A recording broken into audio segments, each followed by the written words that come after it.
today. Um, Going to start in Genesis. If you know me or anything about me, we'd end up in a four-part series on just Genesis 1, but that's probably not what most of you would like. So I thought that we could do today is start by geeking out a little bit on Genesis 1, right at the beginning, with a focus on how God creates order from chaos. And then we're actually going to move from that into sort of why humanity has value and what is our purpose here. So he finishes that first beginning of Genesis by creating man and placing them, and he gives them sort of an outline of what we're supposed to do that's consistent through the Bible. So that's the transition I'm hoping to make as you get started. So we're starting literally with the first word of the Bible. And the first couple of minutes, I'm just going to walk through. For me, it's exciting. I know everybody else probably doesn't get excited about these things, but just the patterns and the word choice and everything that's in Genesis chapter 1 is crazy. It goes on. And like I said, you could just look into it forever. But the beginning, the Bible starts with Bereshit bara Elohim, which means in the beginning created God, because they use their verb structure differently, right? So it seems like a very simple sentence, small, and then it says the translation is, in the beginning God created the heavens and the earth. Interestingly enough, in Hebrew, that is a 7-word sentence. And if you don't know, hopefully you do, but that 7 is a symbol of completeness, which is where you end up with the Sabbath, right? And you get into the second sentence of the Bible, and it's actually a 14-word sentence. And you get into the conclusion of it, and it's actually 3 sentences of 7 words each. So they make these patterns all the way through, and it's kind of neat when you just start blocking it out and separating it out. It's kind of neat. But that even that first sentence, in the beginning, God created. Basically, that version of God, or that word for God, is Elohim, which is the supreme God, the supreme ruler. This is like the big guy, and that word is the big guy. And it goes through all the way chapter 1, only referring to him as the big guy, right? Then when the story steps down into Adam and Eve and they go in the garden, immediately the term switches over to Yahweh, which is the personal God of the Hebrews. So it sort of makes that connection for you immediately. You sort of walk in like, this is the big guy. He creates everything. He does everything. And step 2 is that big guy. He's not just the big guy, personal, like impersonal out there. He is the personal God that you relate to. And a lot of times it says Lord God in your translations, and that would be Yahweh Elohim. That would put the two of them together. So it sort of makes that transition already. And the word bara, where it says he creates, it's something only God can do. When they use that word to create, there's only one subject of that, which is God creating. And the word has this sense of order built into it. So it's create, but it's like order and organize type of creating. That's what it means, right? And that's super important, especially that's what we're going to get into in this whole first couple of lines and why. But I speak, if you don't know, I teach at the college, I teach science, and I like creation, and I like how all of that works together. I try to be very kind that there are things that I can have opinions about that are not critical to salvation. And when I do have those opinions, I sort of say, hey, look, this is what I believe, but it's not critical to salvation. So there are other very good, solid Christians that believe differently. And there are some, and this is what I was going to say, I don't mean it in a bad way, but I don't really understand, like for millions, not millions, for hundreds of years, right up through Newton's, everybody thought that the universe was just this big static thing, and it was always there, and it was always going to be there. And it's only been since the 60s approximately when the idea that the universe had a beginning scientifically came about.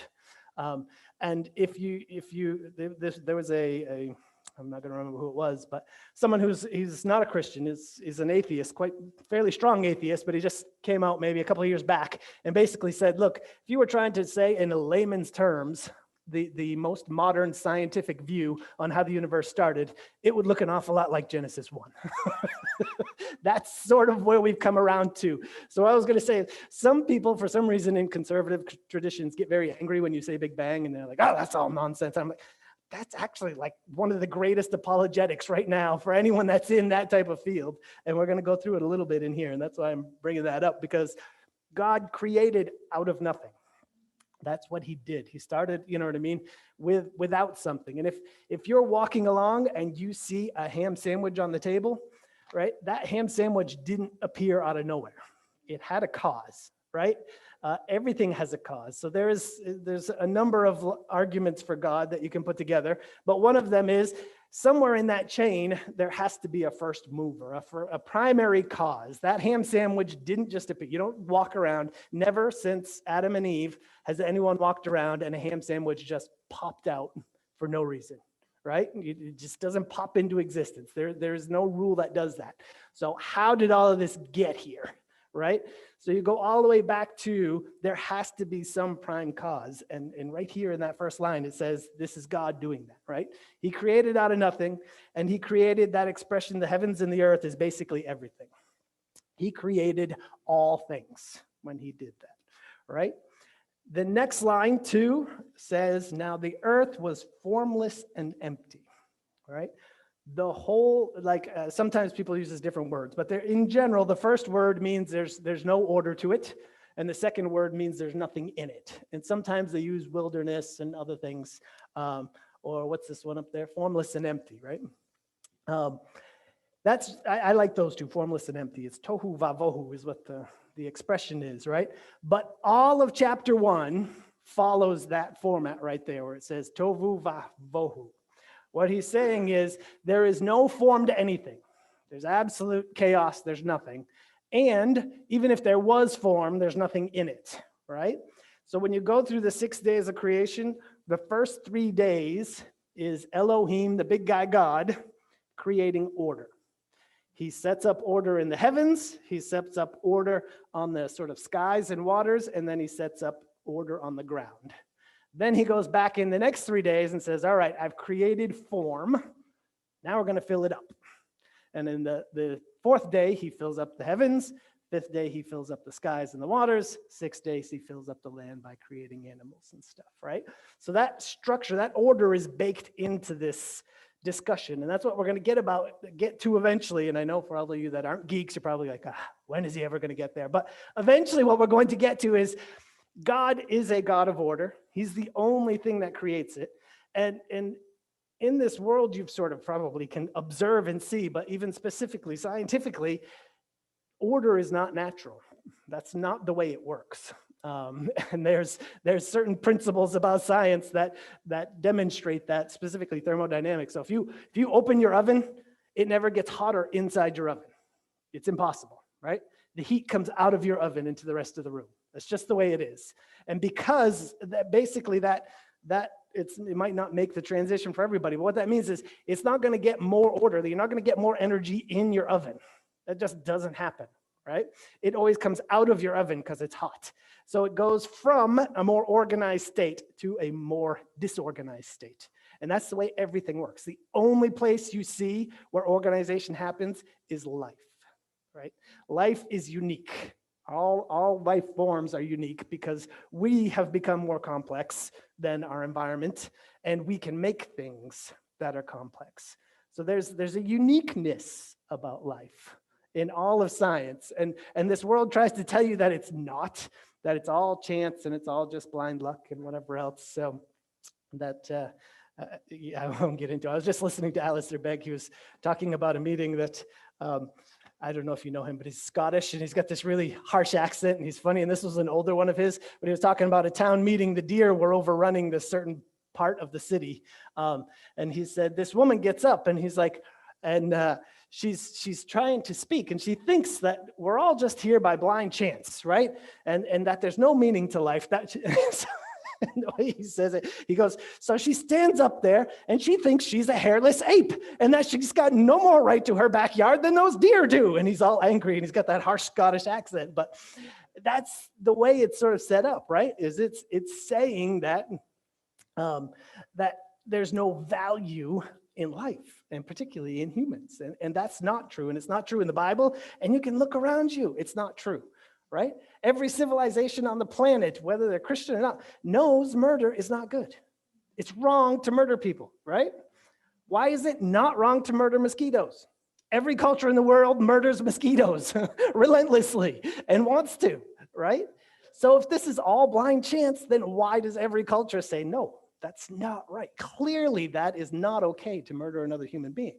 That's because we have a value that's not that blind chance, right?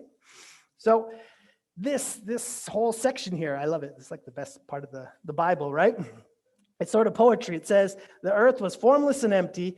Darkness covered the surface of the watery depths, and the Spirit of God was hovering over the surface of the waters. So most people sort of get a bit vagued out by that and a little bit confused. But what you have to understand is dark waters, very particularly turbulent dark waters, is what they mean when they say chaos. That is chaos to them, right? That is formlessness and craziness, and chaos is this black waters, right? So that sentence basically says that darkness covered the chaos right there. And the Spirit of God, the word for spirit is ruach. It's like the breath of God was hovering up against that chaos, right? So when I see this, I'm sort of reading it like a poem. It's almost like the movie. So you could hear the soundtrack and music coming on, right?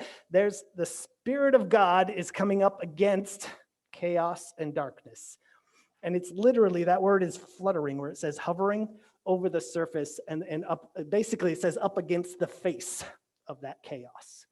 So the Spirit of God is sitting there fluttering up against the face of chaos. And the next line is, and God said, let there be light, right? So if you're a geek like me, that is like amazing, because if the current version of science right now is exactly that, right? The Big Bang is an explosion of light. It's electromagnetic waves, if you don't know that. So the Big Bang is meant to be a giant explosion of light, just like bursts out of nowhere with enough energy to create all of creation. Like, no idea how or why. Anyone that tries to explain that, they don't. How do you have the entire universe, all the energy to create everything we have, explode out of nothing in 1 second? Just all of a sudden, in a great explosion of light, everything that we know exists. Like, how radical is that, right? So you're reading this book and it's like, it tells you right there. That's how it works, right? Sorry. I get very dry. My students get very aggravated because I cough all day long as I talk. So it's not a sickness. It's just what happens. So he says, let there be light, and there was light, right? And that is your first step, creating order in the heavens, right? So you've created order in the heavens. You keep going on down. Day 2, it says, let there, and this one is tricky on the language too, let there be an expanse between the waters, separating water from water. Or sometimes it says firmament. That's 6. And 7 says, so God made the expanse and separated the water under the expanse from the water above the expanse. What that is basically the expanse is a word called rakia, and it's basically like a shield. It's a bronze beaten shield is where the word comes from. So what it is, thank you, is they believe that there's waters up above the heavens. That's the way they view it, right? Is waters up above. So God created the expanse, meaning he created space, is the way you're sort of thinking about it. But from the language that they're using, they're sort of saying that he created that space above the heavens and he separated it from the space down below. So you sort of get that sky, that heavens is what the word for it. And then in the third day, he dries up some of that water and makes land, right?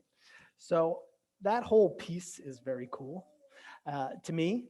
And it highlights that God is a God of order. Not only is this description a God of order and show, like that's all it's about, right? That he's sitting there taking back from chaos and creating order, creating all there is, right?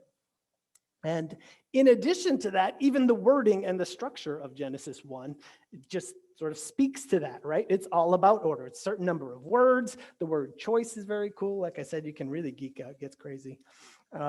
In which words they pick and how and all of that type of stuff. So, but we won't get too much into that. The neat part is, first 3 days, he creates form. He creates order from the chaos, all right?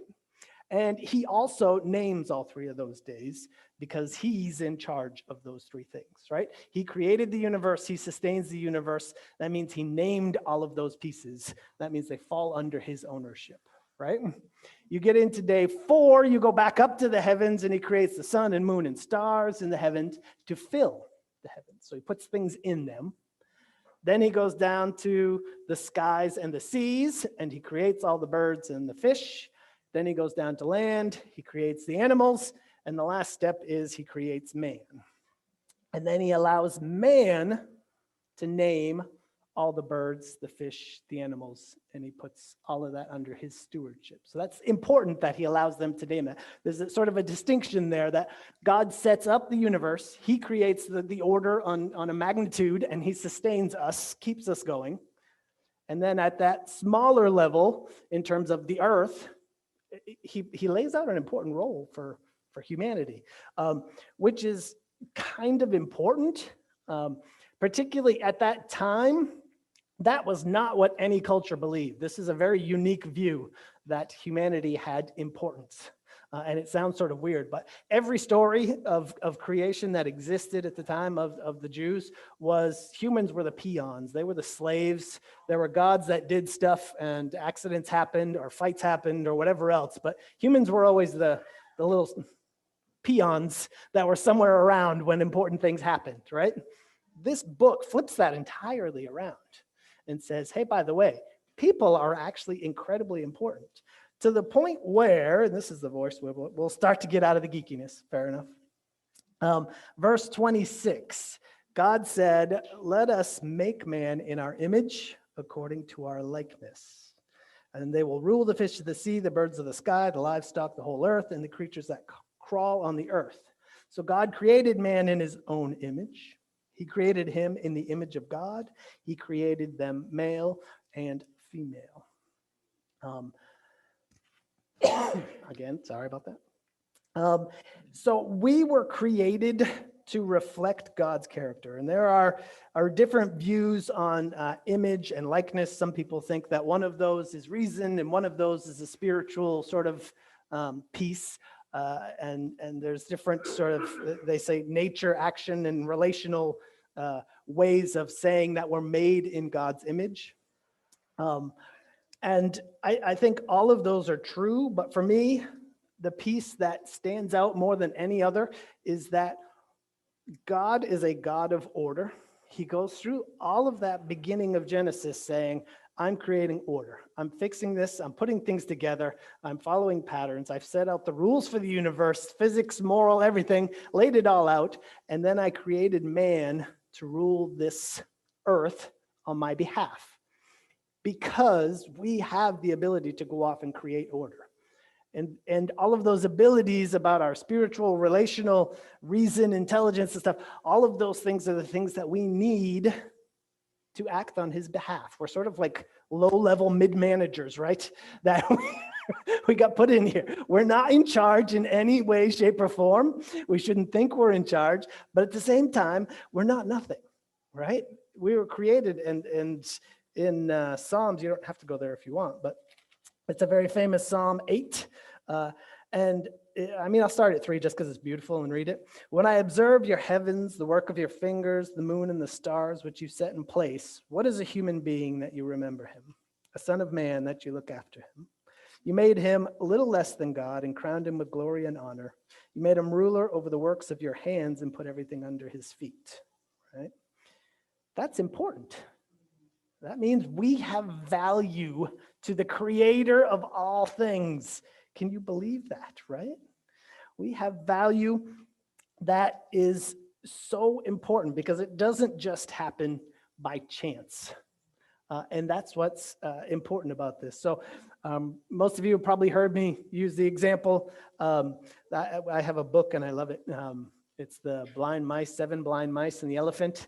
So each blind mice goes up to the elephant and they think they know what it is. And the first one will like touch its foot and he says, oh, it's a tree trunk. And the next one will touch the elephant's trunk and he says, it's a snake. And one of them climbs up on his back and it's a mountain. And then finally, only the last mouse goes all the way around the whole elephant and sort of says, okay, it's like a mountain, it's like a snake, it's like a tree, but it's actually an elephant, right? You guys are missing that because you each had a piece, right? And that is true so much for the arguments for like God and that people argue and they fight about, and it drives me crazy because I feel like you're missing something. But the universe itself is so incredibly finely tuned that it's mathematically impossible that we're here.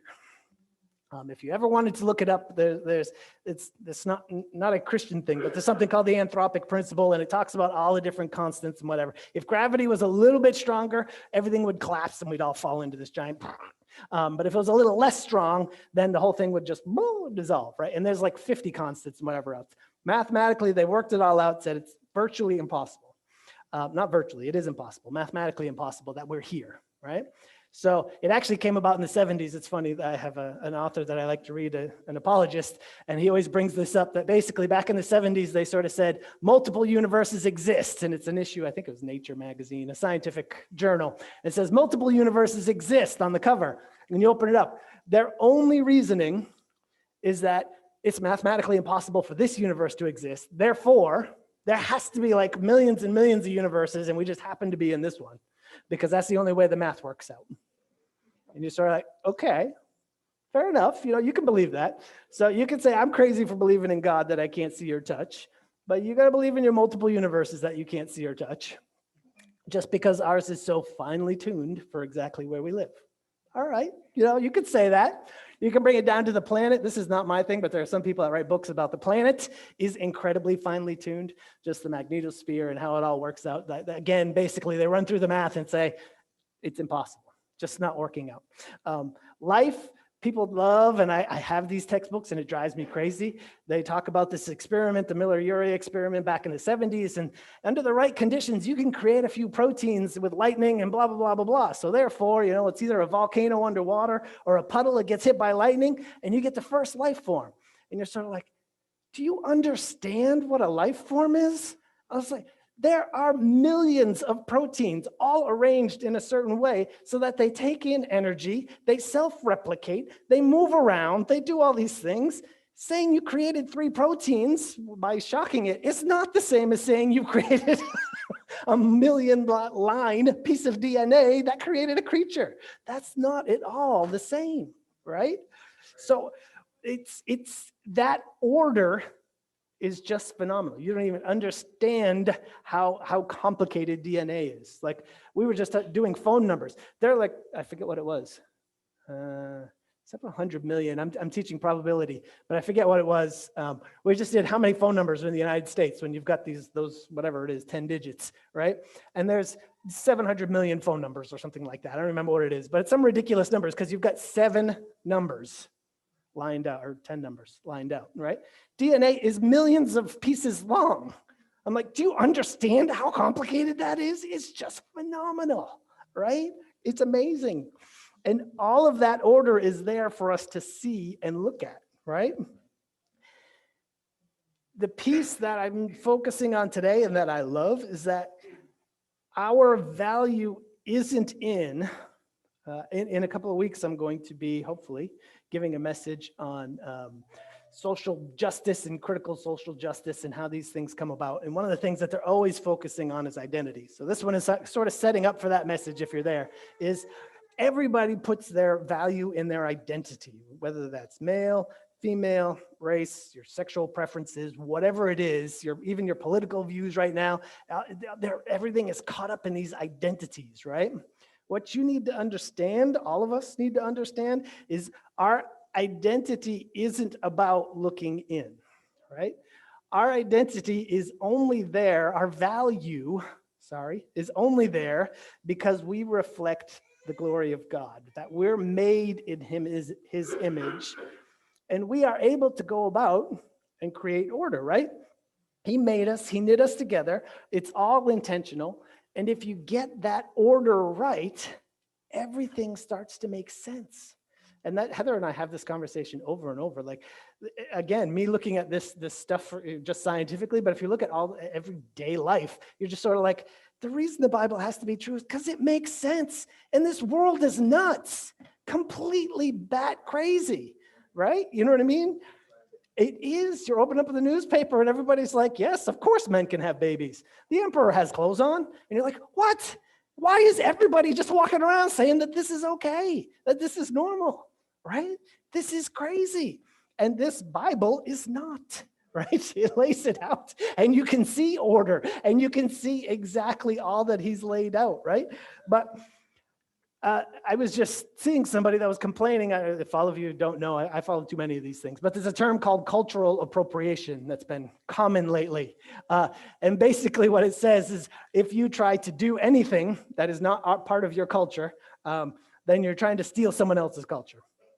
So there was a tweet this morning that sort of said, if you use chopsticks to eat your sushi, then congratulations, you're a colonialist and you're stealing somebody else's culture.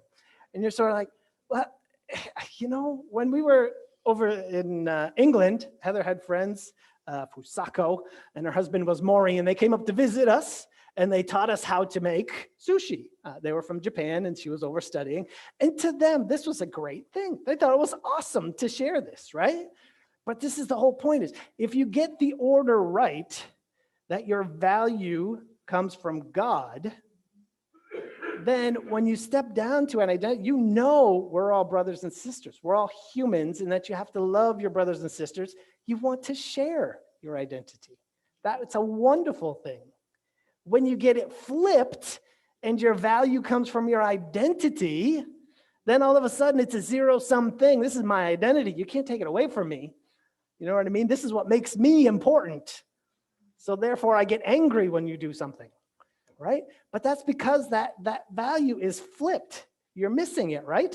If you get it right, you're a child of God first, and you love to share identities, to talk, to be with other people that aren't the same identity as you. Whereas when your identity is the value, you get angry. You don't want them to touch it. You don't want to be around people of other identities. That's the way it is lately anyway. It's just craziness because it's flipped, right? But if we understand that piece of order and that piece of goodness, then you start to say, all right, we're all children of God. We're all part of his family. We're all asked to love each other. And even specifically sort of an extension of that, and we'll get now into what is our purpose or role here, is your life isn't your own. If you fall for the fact that God created us and gave us value, right? If you get suckered into that, then you've got to go along with the fact that your life isn't your own because God created you. He's in charge, right? So it all makes sense. And logically, you got to follow along here that God created you. He gives you your value, but at the same time, he's the reason you're here. And he should be the reason you're living your life, right? So there are a bunch of catechisms that have been created over the years. Two of the most famous are the Heidelberg and the Westminster, right? The Heidelberg, very first question, what's your only comfort in life and death? That I am not my own, but I belong body and soul in life and death to my faithful Savior, Jesus Christ. The Westminster, the first question is, what is the chief end of man? And the answer is to glorify God and love him forever. Next question, what rules has he given us to glorify him? And then it goes on to a couple of questions, but basically it says the scriptures are the rules that he's given us to glorify him. And he does it by following his laws. That's how you glorify God, is by following his laws and keeping that and prioritizing the first commandment or the golden rule, or whatever you want to call it, love God and your neighbors, right? And that's how you glorify God. That's your meaning, your purpose in life, right? Is to love God and your neighbors. So if you're talking about why are we here, right? What are we doing and how does this all work? And everybody gets caught up today in so many millions and millions of things that you do, right? On a daily basis, nobody has enough time. I'm just too busy. I've got this going on. I've got that going on, all these different things, right? But what did God ask of the first man and woman? Have a garden, make a family, follow my rules, and create order in your own little place, right? There's no section of the Bible where it says you've got to do big things. You've got to do this. You've got to do that. That doesn't appear in the Bible. Anyone that accomplishes big things, almost to a person, doesn't want to. They're trying not to, and they're trying to avoid doing any of those big things, right? And you might end up there. Any one of you could end up doing something, but that's not what God's looking for, right? What he's looking for you to do is have a garden, make a family, live according to his laws, which is creating order, which is following his image, living in his image because you're living according to his rules, right? So I am going to, and if you want to, or put it up on the screen, I'm going to go to Jeremiah 29 quick. I've been sort of fascinated with this exile theme. If you were listening to my last message, it came up. 29:4 is where I'll be reading. I'll let you get there as I'm going. But I think the whole theme of exile is sort of knit through the whole Bible. And it's so fitting for where we are right now. That's what I feel like every day when I look around, right? That I don't belong here because my views, which just seem so normal and rational to me, are just so irrational and crazy to everybody else, right? There's just something that's not right. In some way, shape, or form, I'm an exile here, right? And the apostles use that terminology in this whole sections of the Old Testament about how the Jews lived when they were in exile. And that's in Jeremiah, there's a big piece of him talking about that, and Daniel's a big one. So Jeremiah 29:4, this will include like the verse, it's like the most quoted verse in the Bible or something later in Jeremiah. I'll keep reading and I'll read all of that. So I'll read right through 14. But the first part was the one that I want to get to, but it's a good context anyways. So this is Jeremiah, and it says, "This is what the Lord of armies, the God of Israel, says to all the exiles I deported from Jerusalem to Babylon." All right. So this is when Babylon came in, final end of the sort of Hebrew empire. It split up and all these different things. And basically Babylon was the final straw. They came in and took Jerusalem, took people away as slaves, and they were living as exiles, right? And he says, build houses, live in them, plant gardens, eat their produce. Find wives for yourselves and have sons and daughters. Find wives for your sons. Where am I? Find wives for your sons and give your daughters to men in marriage so that they could bear sons and daughters. Multiply there, do not decrease. Pursue the well-being of the city I've deported you to. Pray to the Lord on its behalf, for when it thrives, you will thrive. For this is what the Lord of armies, the God of Israel, says: don't let your prophets who are among you and your diviners deceive you, and don't listen to the dreams you elicit from them, for they are prophesying falsely to you in my name. I've not sent them. This is the Lord's declaration. For this is what the Lord says: when 70 years for Babylon are complete, I will attend to you and will confirm my promise concerning you to restore you to this place. For I know the plans I have for you. This is the Lord's declaration. Plans for your well-being, not for a disaster, to give you a future and a hope. You will call to me and come and pray to me, and I will listen to you. You will seek me and find me when you search for me with all your heart. I'll be found by you. This is the Lord's declaration, and I will restore your fortunes and gather you from all the nations and places where I banished you. This is the Lord's declaration. I will restore you to the place from where I deported you. All right? So this is going to go on 70 years that they're going to be captives in Babylon. So a good chunk of these people aren't coming back, right? Anyone that's sort of 50 or older is hearing this thing. So say, hey, wait a second. But he's saying these are great plans for you. This is all wonderful, right? But what he tells them to do is go off, plant gardens, have families, and go about living in order according to my laws. And that's all you need to do. And when you go to Daniel, the whole book of Daniel, that's what they do. And this is where I say living in exile is, some people get caught up in discussions about how patriotic we should be or other things like that. When you go into Daniel, it says right there, pray for your nation, support it, take part in it. Take part in civics and government and other things like that. So, but there's places in Daniel where they're going along, they actually start dressing like Babylonians, they take Babylonian names, what's in a name, all these different things. But then you get to the point where it says you can't pray to God, and Daniel stands up and says, that's too far, right?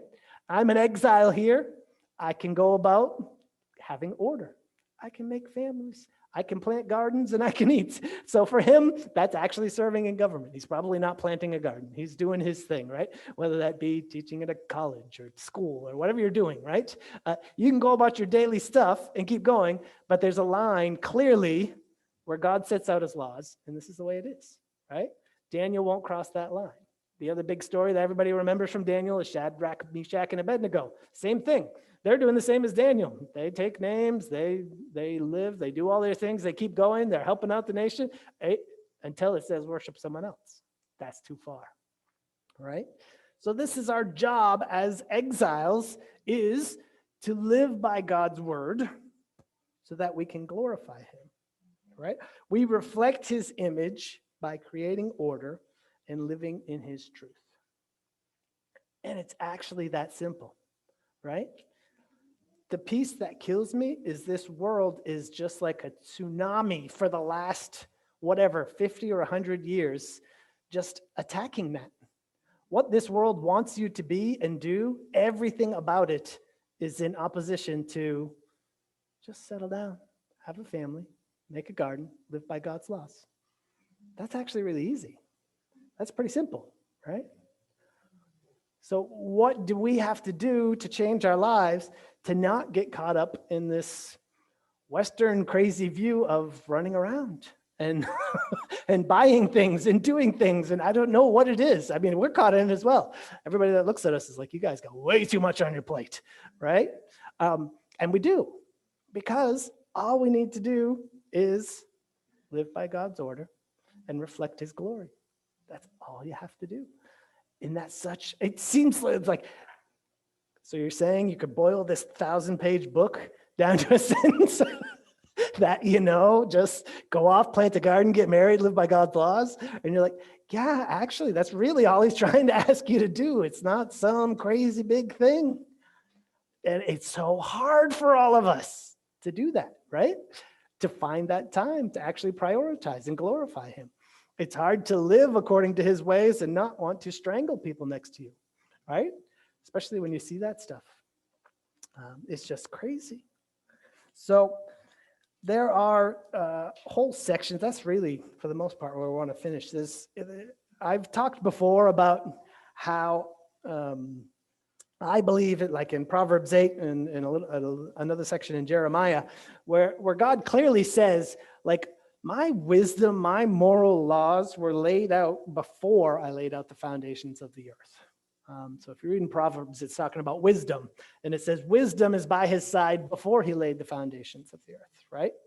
And if you think it through and you sort of say, all right, we've got these gravity and greater atomic forces, and we've got all these laws of nature that things fall because gravity is there, right? And it's always true and it's always going to work. If God laid out moral laws before the beginning of the earth, then they're exactly the same way. They're exactly the same thing. These moral laws were and are and always will be the way things should be, all right? And when we go against those moral laws, you end up with chaos. And you end up with chaos in your personal life. You end up with chaos on a national scale. You end up with chaos at a world scale, right? And it's because we're not following the simple rules of just settle in, make order, plant a garden, right? And follow God's laws. It sounds crazy, but it's like love your neighbor, love God. It's not that hard, right? Well, it is that hard, but it's not hard to grasp conceptually that God has laid that out. And to me, I just love going from Genesis and being able to identify these themes that just go all the way through the Bible, right? That's what he does in that whole first page is I'm a God of order. I create order, I create laws, I create rules, I set it all up for you. And the rest of the book is really quite simply follow those, right? If you follow through the Egyptian people, whenever they stop following those rules, what happens? It goes poorly, right? Whenever they start following and repent, it starts going better. And you can just follow that. And you could probably follow it in your own life and say, look at this, I'm just like those people. Can you believe that? When I follow his order and his rules, all these things actually start making sense. And when you don't, you end up seeing the newspaper and, and what goes on in a daily basis across our country, which is just complete nuts, right? There are just so many things where you're just sort of saying left is right and white is black, and it's just weird, right? But you need to have faith.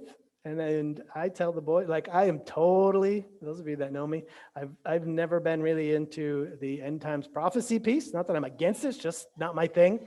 Never really understand it, never worried about it all that much. But I have been really spending a lot of time with the boys lately, trying to help them to understand that, you know, I said it yesterday, there's a long, cold winter coming.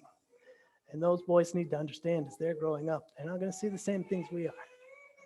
They're not going to have the same freedoms that we have. So, sorry. But that chaos is coming. And we need to understand.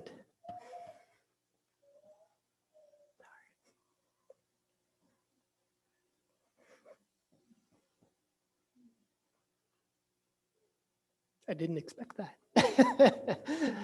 So, anyways, I'm going to, we do. And let's close in prayer. Please, Father God, help us to understand your ways, understand that you have a will and a plan for us that is orderly and beautiful. And we may not yet understand it because we're stuck in this chaos here. But please help us to identify how to prioritize your will, how to reflect your glory on a daily basis. How do we do that? How do we go about living by your rules in such a way as to make other people see your glory and your strength and your majesty? Just please help protect us in the days to come, protect our young people in the days to come protect our hearts and their souls. Don't worry so much about the world. You'll take care of the world. Just protect their souls and all of ours as well. Help us to grow as a Christian family and community. In Jesus' name, amen.